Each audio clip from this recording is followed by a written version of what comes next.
Okay,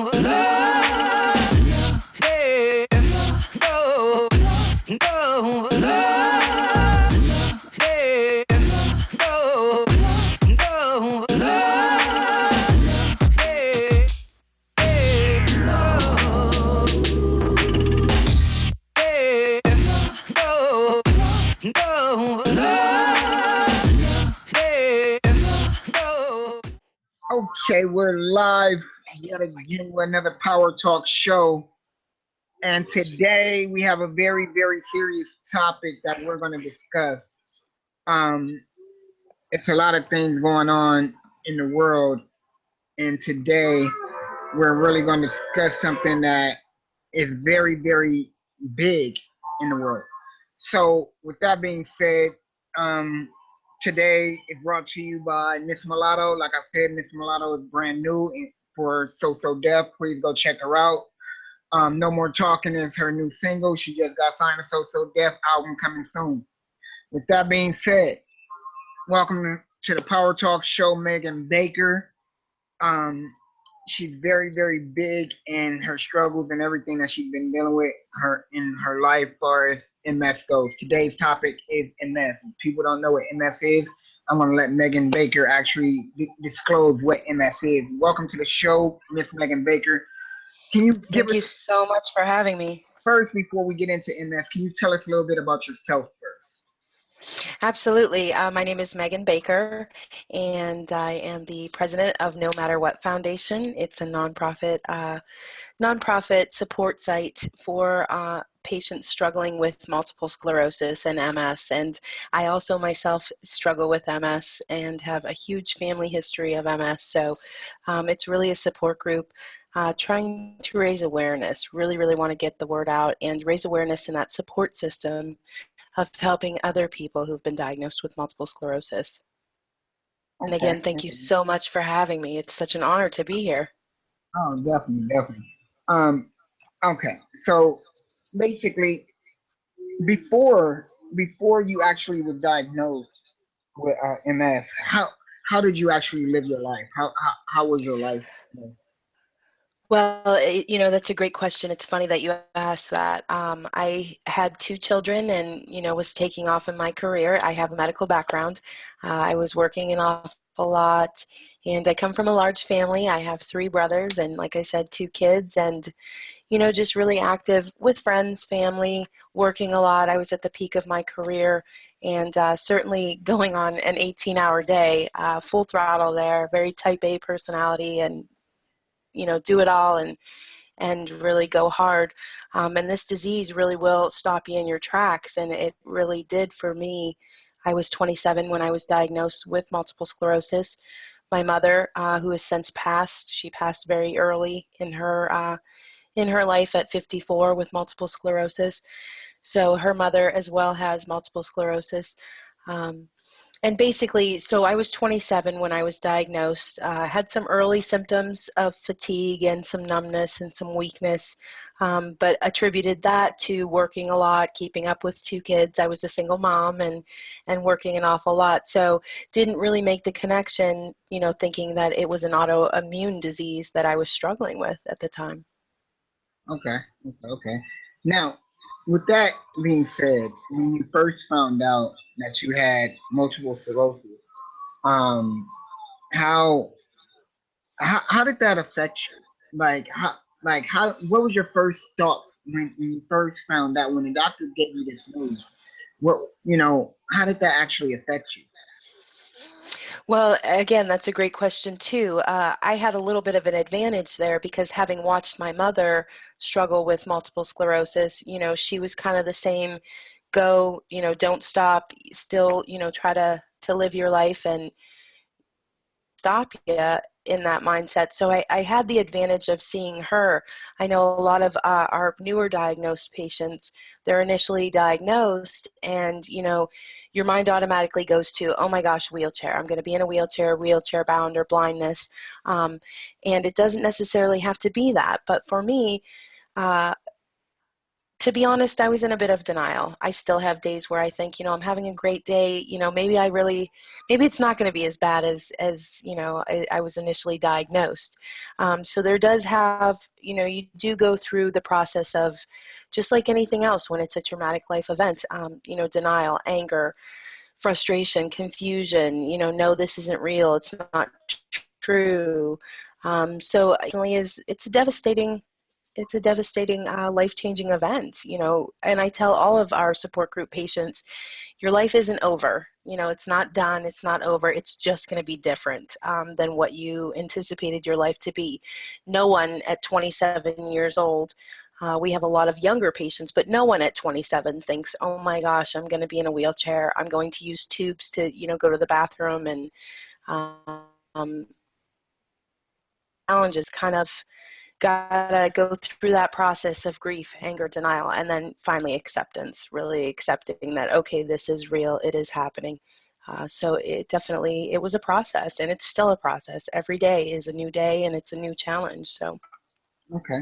So I think for myself, initially, it was just kind of a state of shock that there's no way that my grandmother has it, my mom has it, and now I have it.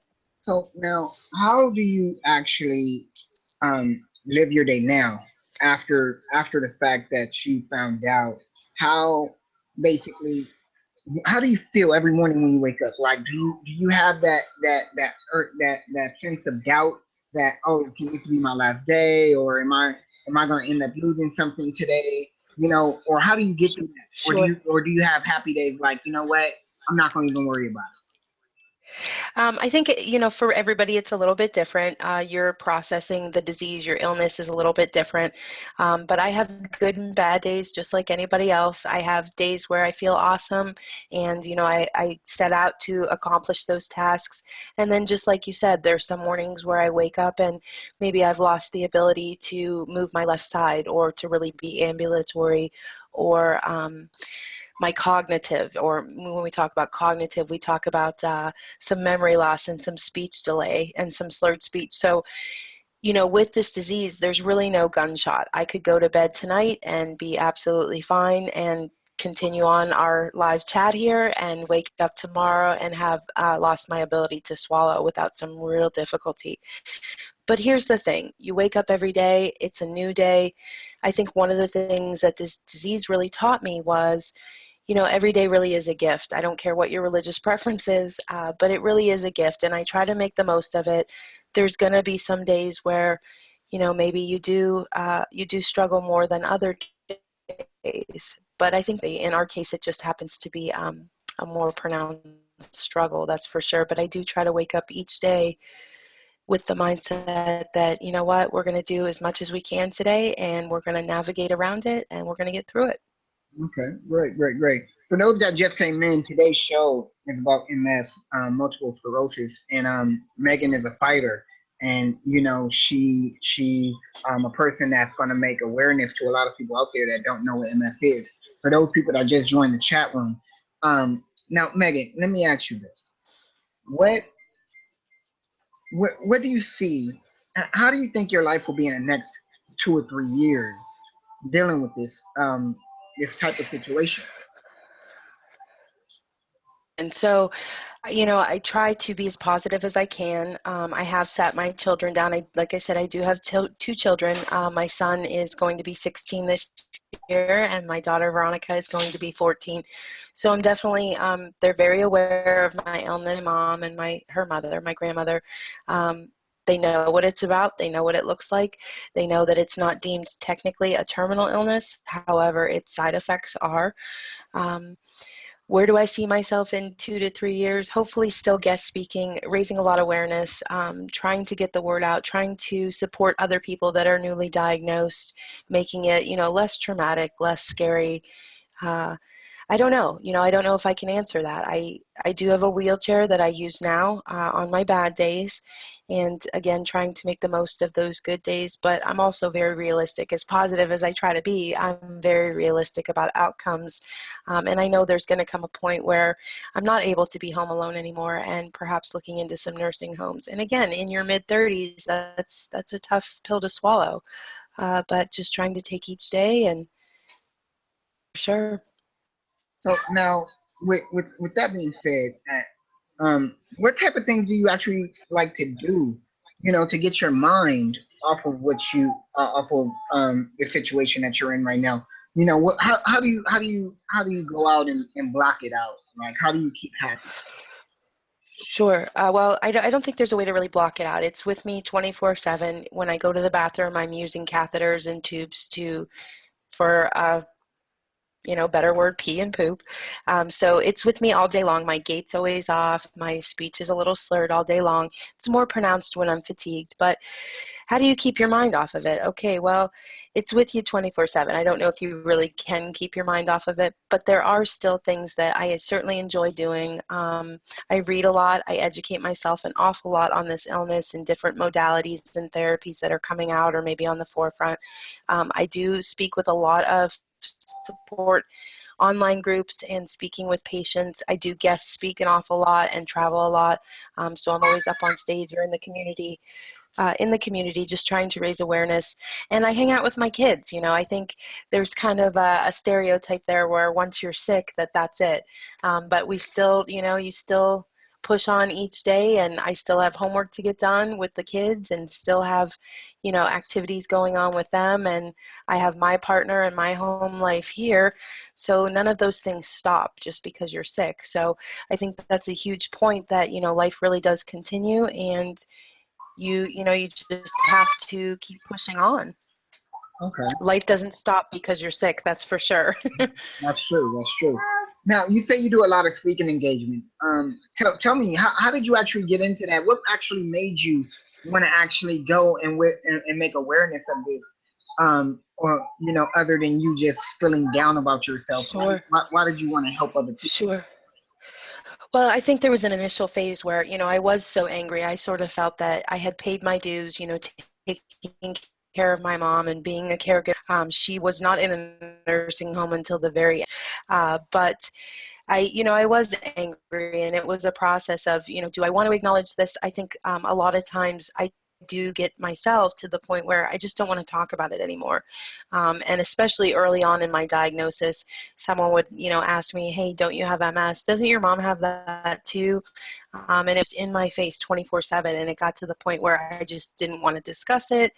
But then there also comes that moment of like acceptance, and how are you going to cope with this? Okay, so you're sort of at a crossroads of, how am I going to handle this? Am I going to just shut everybody out and completely, phase of denial and anger and no, this isn't really happening?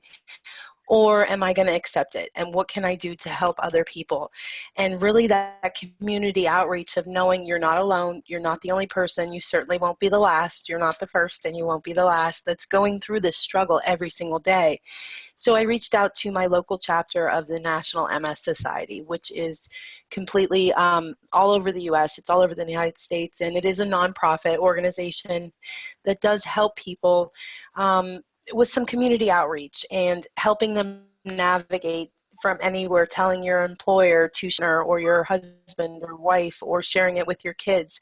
And as I became active in this organization, they had asked me to be the Erie ambassador in my area, and that's when I was, contacted, and I saw such a need there too. There's such a need. It's such a scary initial diagnosis, and I wanted the opportunity after seeing my mom. She was diagnosed, and she just kept going. She did it from her wheelchair. She was a tiny Italian woman and a force to be reckoned with, but she didn't let it stop her. And I wanted that same approach. I wanted to be an example for my children that, okay, I have this illness. It's a crappy one. It sucks, but we're going to get through it, and we're going to move on, and this is what's going to happen now. So I knew very early on in my diagnosis, I have been battling this for 11 years now, that I wanted to give back. And because I had past experience in, working in the hospitals as an admissions director, and in that setting, I saw there was such a need. We had patients anywhere from 18 all the way into their 60s admitting with multiple sclerosis. And so I saw a need there of just really raising awareness and outreach, and how are you handling this, and what meds have you tried, and what's worked for you? Do you have access to online support? Are you in an online chat room or community outreach? That sort of stemmed, and to, would you come to our school and guest speak in front of our auditorium? And then it stepped up from there to, would you come speak with some of our physicians about maybe some of the psych aspect of dealing with a chronic illness that just isn't going to get better? There's no cure. It's not going to go away.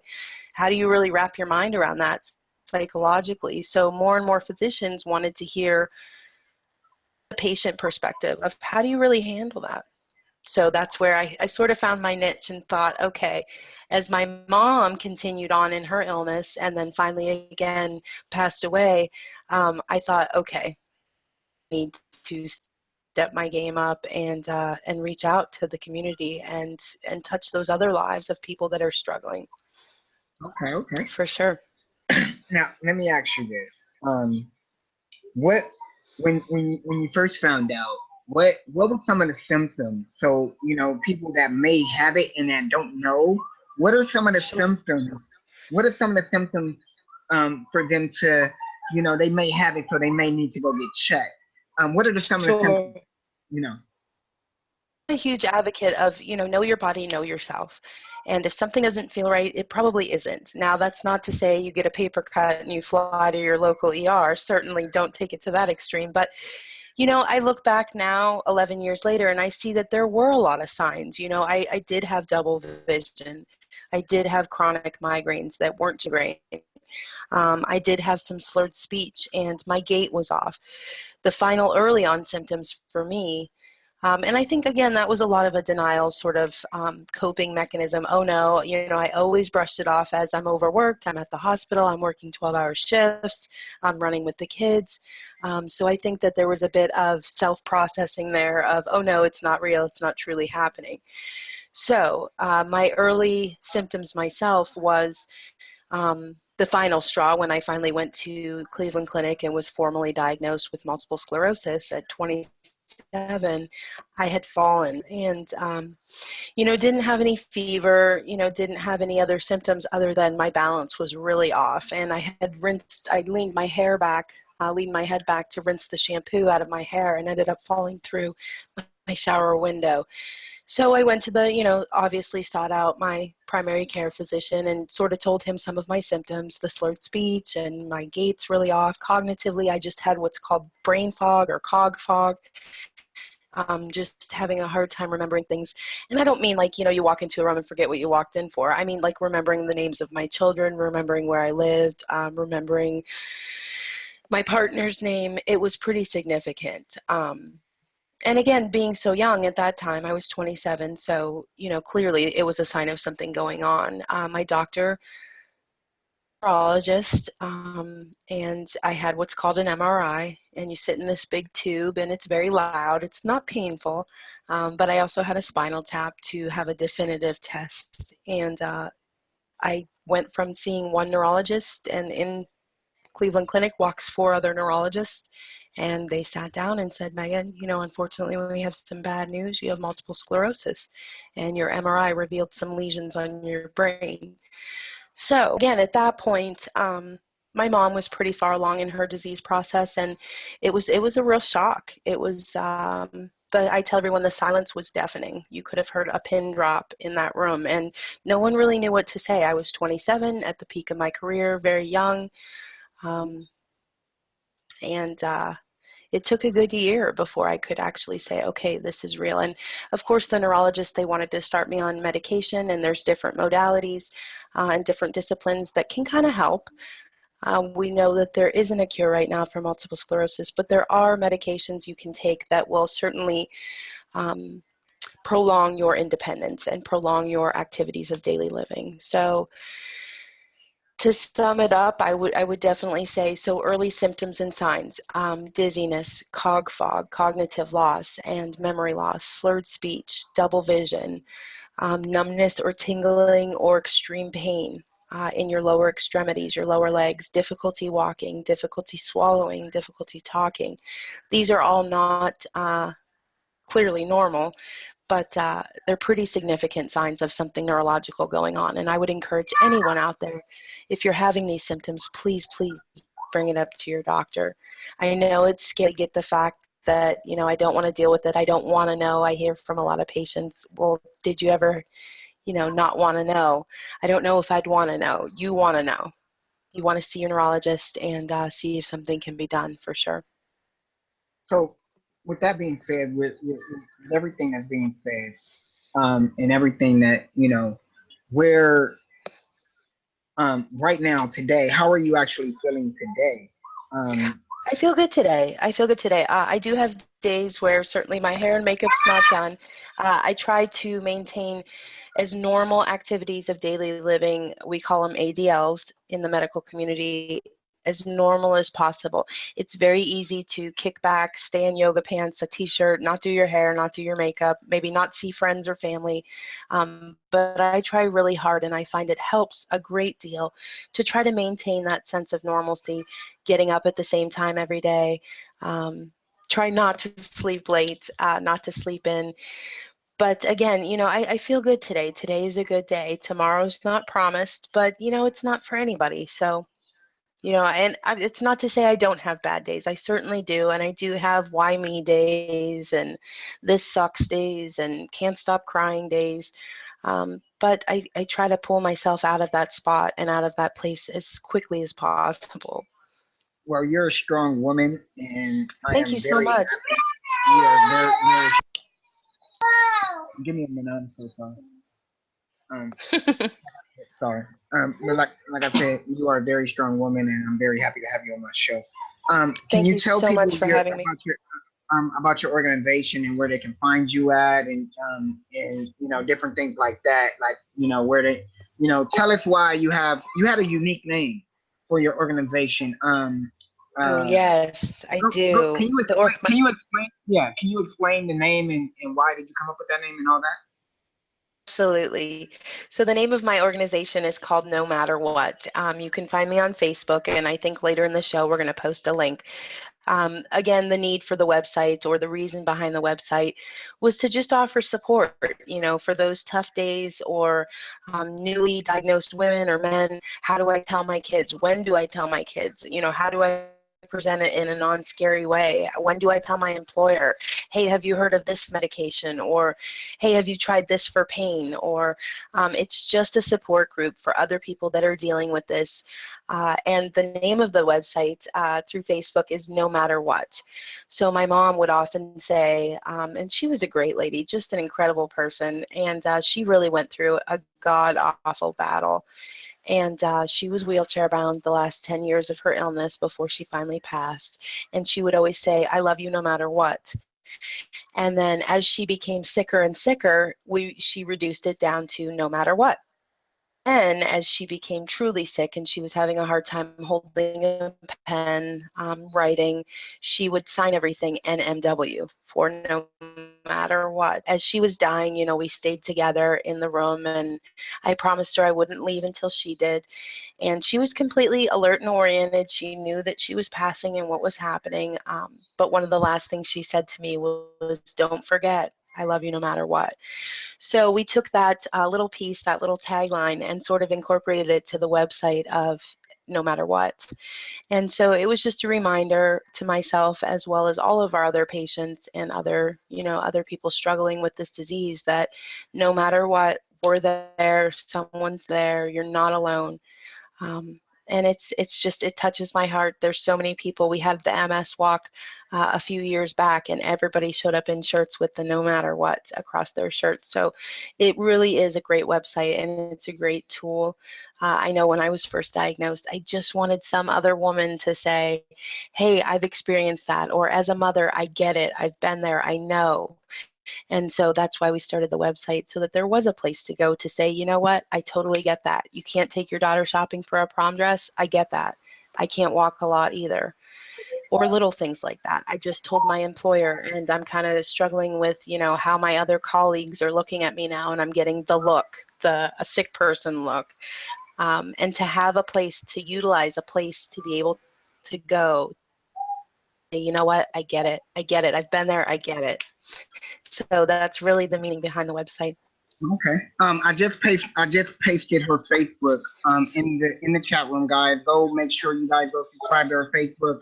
Make sure you guys follow her to get more information about multiple sclerosis.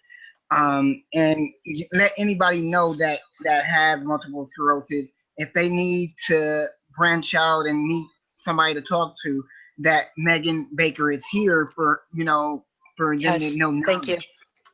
Yes, Um, thank you. Now let me Thank you. ask you this. Let me ask you this, Sure. Megan. Um, if you was to look at your life right now from when you first got diagnosed, would you change anything in your life, or you know Yes, absolutely.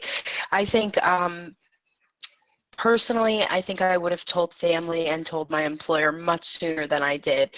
I was diagnosed 11 years ago, and I continued to work full time for about 9 years into my illness. And it was a pride thing. It was a psych thing. I mean, nobody wants to go to their employer or their students. I was teaching at a medical school at the time, and no one wants to say, hey, there's things I'm not able to do, or I'm really struggling with holding a pen right now, or I'm really struggling with some bladder dysfunction or some urinary incontinence. A, it's a dignity issue, and B, it's plain right embarrassing. So I think had I swallowed my pride a little bit, or maybe had a support system, is to tell my employer, to tell my kids. I mean, all I ever told my kids was, Mom's really tired, or, we can't go to the park, or I can't roller skate today. Mom's really tired. Had I been open with my kids, even at their age level, for as young as they were at the time, I think it would have helped them immensely with their coping process as well, and how they really coped with it and dealt with it and experienced it and really finally grew to acceptance. I was very fortunate that I did have family support, and my family was aware that I was sick very early on in life, and I had some great support there. But, my career was a huge part of my life, and of course my kids was the other chunk of a huge portion of my life. So I look back now and think, man, I struggled all those years. Had I only told them, or I'm struggling, or this is why I'm struggling so much, I think it would have helped a lot. Um, that's chronic illness in a whole. I don't think that that's exclusive to MS specifically. I think anyone who's dealing with a chronic illness, whether it's Parkinson's, ALS, MS, HIV, RA, rheumatoid arthritis, those are all autoimmune. Those are all illnesses that don't get better. And again, this process of grief and denial and anger and acceptance, it all goes along with it. And once you self-process that, I think it would help a lot had I said. And then honestly, I'm going to tell you, getting in my wheelchair, I still struggle even 11 years out. My girlfriends, we just took a trip, our annual girls trip to Panama City, and I refused to take my wheelchair. And again, that's, it's a psych issue, and I know it, and I'm aware of it. Utilized my wheelchair a little more, I probably could have extended my time there a little more. But that's my own kind of mental head thing about it. And so I'm working on it each day. I'm still working at accepting and knowing there's limits to what I can do now. Very good, very good. Well, I'm gonna tell you this, Megan. You are a strong woman. You are Thank you you, so much. you honestly, there's a lot of things that you hear about, you know, the Susie G. Komen, the breast cancer, and all these things, and this thing, it's all over the place. You know about the breast cancer and the breast cancer I walks, and do, people don't, yes. but you don't hear that much about MS as you do as much as breast cancer. Yes. Um, I can agree. And I think, just touching on that, I think, we have a celebrity for Parkinson's, which is Michael J. Fox, and he's a huge spokesperson, and we love him to death. And I've actually heard him speak. He's an incredible speaker. Montel Williams is really our poster child for multiple sclerosis, and we know he's had such a long journey, but he has a huge story too, and such an inspirational battle that he's coping with his multiple sclerosis. But you're right. It's not like cancer. It's not like HIV. We don't have a lot of awareness. We do have the National MS Society that you can certainly log on to, but other than that, it's kind of a quiet illness. There's autism awareness, there's diabetes awareness, there's HIV and Parkinson's now. It's being ALS. Everybody heard about the water challenge, the ice bucket challenge.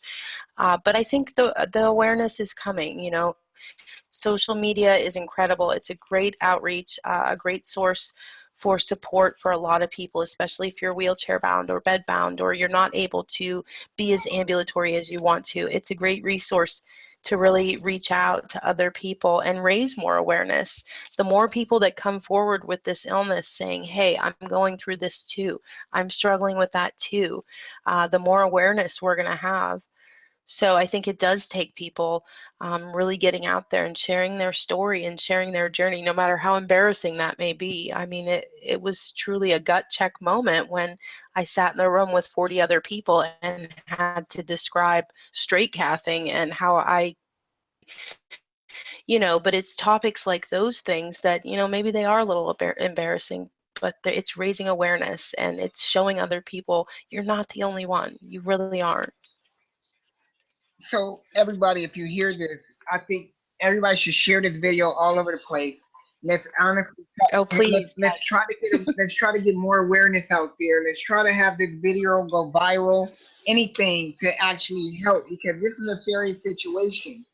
As she said that they do have Montel Williams, they do have other celebrities, but it's not as big as the other ones that everybody knows about. I think that multiple Yes. sclerosis is a very serious disease that is taken lightly. I'm going to be honest with you. It's taken lightly, and it needs to be up there with the rest of them. Yes. That's my opinion. It should be up there with the rest of them. A lot of people should know, because day in and day out, there's at least out of 500 people that go into a hospital, at least 100 of them have MS. Yes, and maybe undiagnosed, absolutely. So I think that it should be out there. Megan, I'm I gonna. think when I spoke to just touching on those stats a little bit, 400,000. I think Mary Lee Jackson and CDC had released in the United States currently are battling MS, and more young people. I met with the mayor of our town, and he was on the MS walk this year, and we were really grateful because the weather was kind of cold.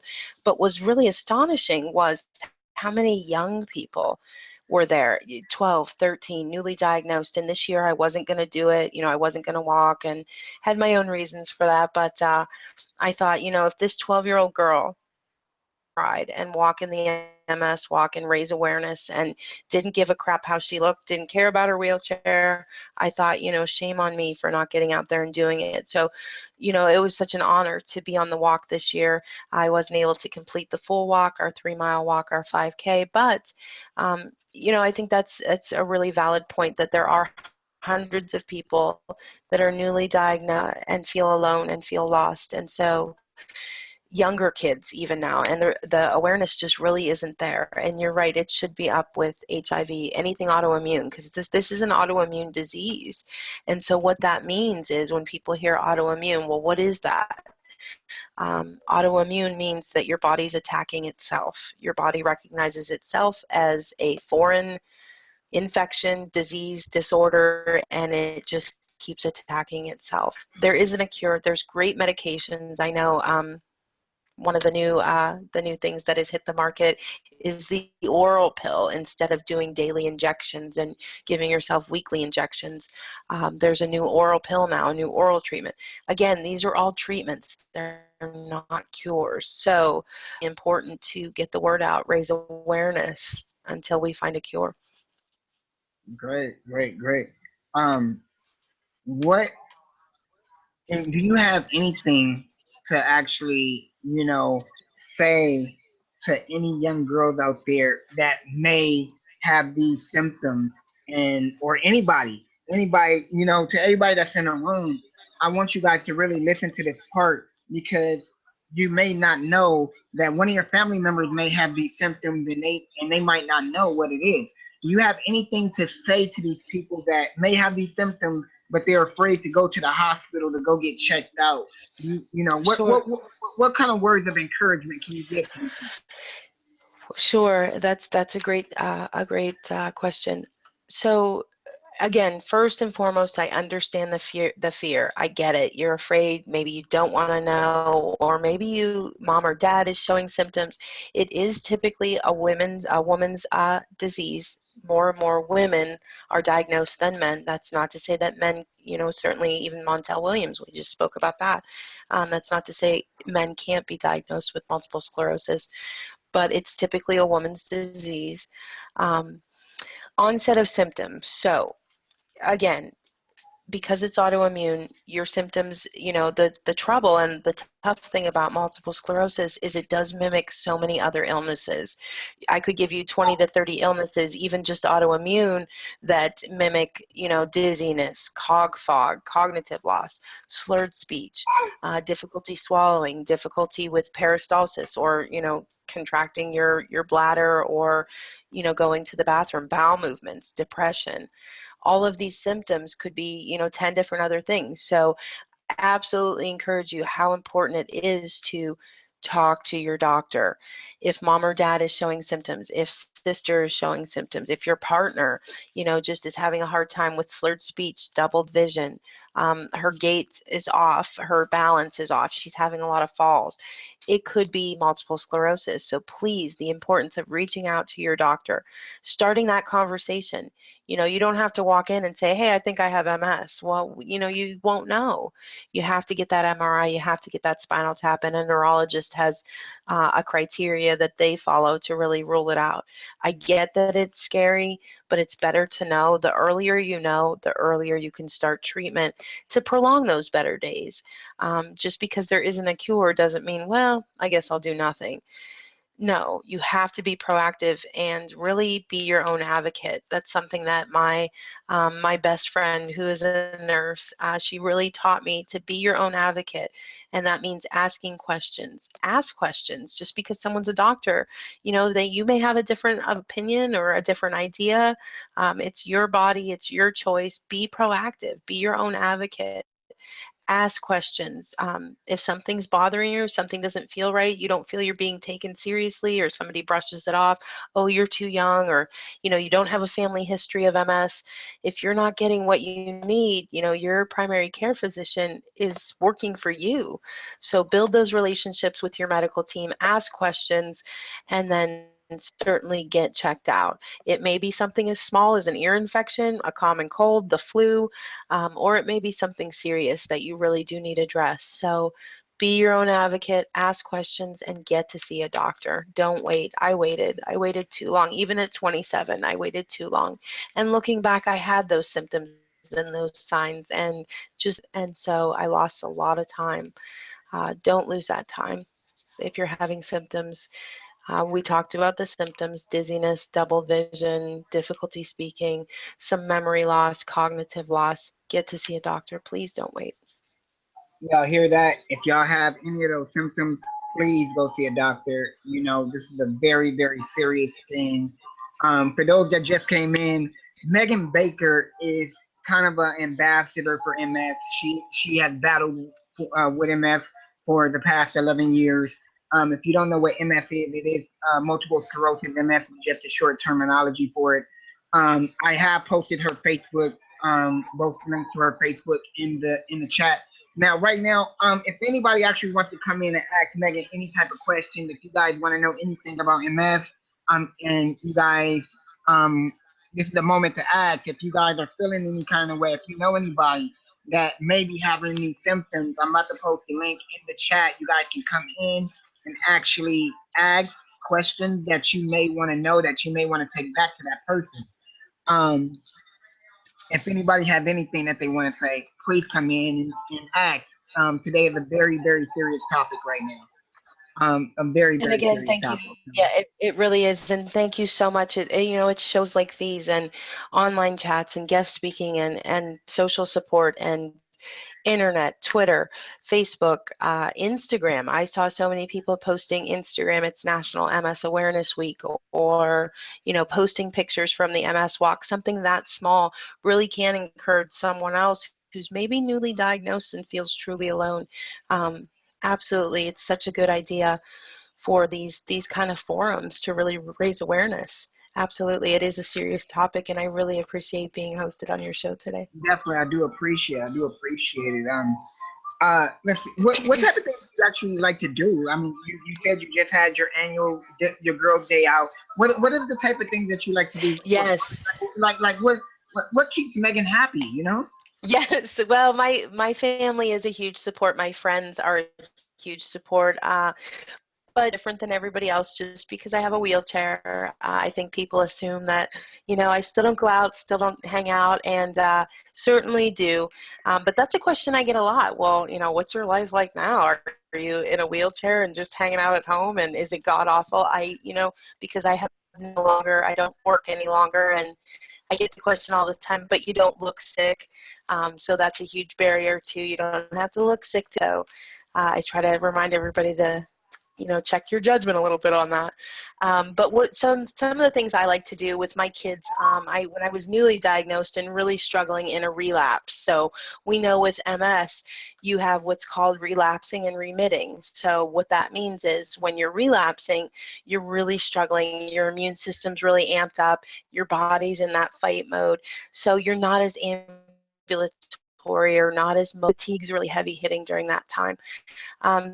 Some of the things were go to the movies, something you could go, sit down, and then we would hang out afterwards and kind of talk about the movie, what we like. So I'm a huge movie buff, um, love going to art shows, love music, huge jazz fan. I definitely like my hip hop too. I'm probably the only mid 40 fan even now.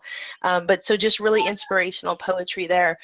And my life is like anybody else's. So still go out with my girlfriends. I may not be able to do what I did previously, but still my friends are really supportive with if I need to sit down, if I need to rest, if I'm looking really fatigued or really worn down. I'm the kind of person that will absolutely try to keep up and, oh, I can do it, I can do it. And really I can't. So I have a great support system of those other women that are saying, Megan, you're really slurring your speech or you look really tired today. Let's just chill out for a little bit. So same as everybody else. I love my girls' days, love my pedicure days, and just trying to really keep those connections and those friendships strong because that's what gets you through your tough days. Well, Megan, if there's anything I can do or help out with, let me know because Oh, you have so much. Just you hosting me today is a huge help. yeah, anything. Far as if you when those walks come around, let me know because I would definitely tweet them out. I would definitely do a show and tell people make sure it's National MS Awareness Day and all that because this has to actually get out. This has to Right. actually get out. I Like I agree. said, if anybody wants to actually come in the chat and actually come say anything to Megan, you guys are welcome to come in. You guys can ask the questions you want to ask, anything that you may not know about MS. Yeah, let's just read a couple of the comments here. I don't know if you have access to the comments. So it looks like Soulless Builds wrote, "My boy's wife has this shit, and man, it's no joke." And it really isn't, guys. I have to tell you, you see a lot of patients that are in wheelchairs, but for every person you see with MS in a wheelchair, there's 20 other people that aren't. And I tell people all the time, the only thing worse than being in a wheelchair is not being in one because you're not able to sit down. And I know that sounds really tricky, but this fatigue, guys, when we talk about fatigue with MS, we're not talking about, man, I'm a little bit tired and I take a nap or I chill out for a little bit or I get a good night's sleep and I'm good the next day. I'm talking about a fatigue level so strong that after you take a shower, you have to lay down or being too fatigued to get to the bathroom. So we have a lot of patients, that are incontinent and wetting the bed. I mean, that's the kind of fatigue when you're too weak to wash your own hair because you can't hold your arms above your head. That's a truly, truly sign of some really debilitating fatigue. So yeah, it really is. It's a tough illness, guys. It really is. And so some of the other things that you may struggle with, just there's things out there that really can help you maintain those activities of daily living. So like shower chairs. I have a shower chair and it seems silly. And, when I told my girlfriends, man, I have a shower chair, I sort of was embarrassed about it. But every woman I told said, I would love to sit down in the shower. There's no excuse not to shave your legs then. So, or just grab bars in the bathroom, or, maybe wearing a life alert. It seems silly, and, we've all seen the commercials, I've fallen and I can't get up. But that's a huge thing when your partner's at work, your kids are at school, and you fall in the bathroom, no one can hear you scream and yell. So there's a lot of different things that you can use at home that really can make life a little better. So just reading some of the other comments here, we talked about, it looks like somebody's saying that, Everybody's actually spreading the word. oh yeah, okay, so I see everybody's logging on to the website, and I really do thank you for your support and clicking that link. Thank you so much. It really means a lot. Because we're a nonprofit, I absolutely don't take any money from this. I'm not here to sell you a cure or to sell you a quick kind of scheme. Again, the website certainly is just for support, so that these people know when you're going through these relapses, or, if you have progressive MS, there's 4 different versions of the type that you can have. So when you're battling those tough days, so that you're not alone, for sure. Yeah, Solus is actually, he made a great point right now. He's going to make a skin, and he's going to be advertising the support group in it, which everybody knows that in Cody, I know you follow Cody. Everybody knows I do. Cody that, these bills, they get downloaded thousands to millions of times. So that's another great way to have it, awareness out there, so that's a That would be very, great. yeah, That would be incredible. Yeah. And guys, if you do know someone with MS, and maybe they, they're not into the whole online thing, or they don't utilize social support or Facebook or whatnot, something you can do to help them, maybe simply ask them, how are you feeling today? Or, can I do anything with your kids? Partners, caregivers, oh my gosh, the partner. So the person going through the illness, going through it twice as tough. The person going through it obviously has support from hospitals and clinics, and maybe some in-home therapy or some home health therapy, some caregiver. Huge. If your buddy at work, his wife's going through it, hey, bro, can I take you out for dinner? Can we hang out? Just getting him out of the house a little bit, so he doesn't have to think about it 24 hours a day, 7 days a week. It doesn't go away, guys. So a caregiver lives it and sees it every day, and they're really at a disadvantage where, they don't have as much support. I know my partner struggles every single day, every single day. When we got together, when we first met, I was up front with him and told him, I'm sick. I have this disease. He didn't know a lot about it.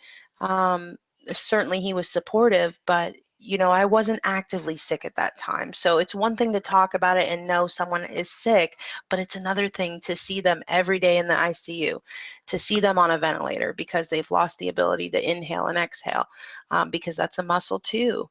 And you talk about those muscle spasms. So it's a whole process they're going through too, and they can feel very isolated and very alone. So maybe reaching out to the partner or the caregiver, and just showing your support there is huge.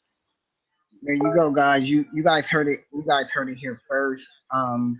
Everything that I bring you guys, I bring you guys different things on my show, and this is one of the different things I wanted to bring because it was this is awareness, and I am the person to actually ask the right question, to actually interview her the way it's supposed to be actually interviewed. Um, with that being said, Megan, I do appreciate your time on being on the show.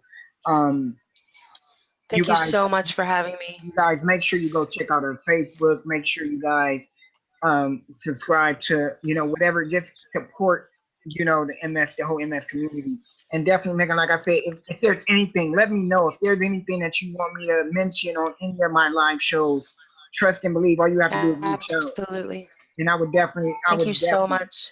definitely let you know. With that being said, I hope everybody enjoyed the show today. Make sure you guys press that like button. Make sure you guys share this video everywhere. Make sure you guys subscribe to everybody that's in the chat room for Solus, um, MJ, everybody, just everybody that's in the chat room. Make sure you guys subscribe. Um, with that being said, I'm out of here. Thank you, Megan, for joining me. And Thank you everybody for like, having me. Yeah, definitely. Like, share, and everything, guys. Okay. Yeah, no, no, no.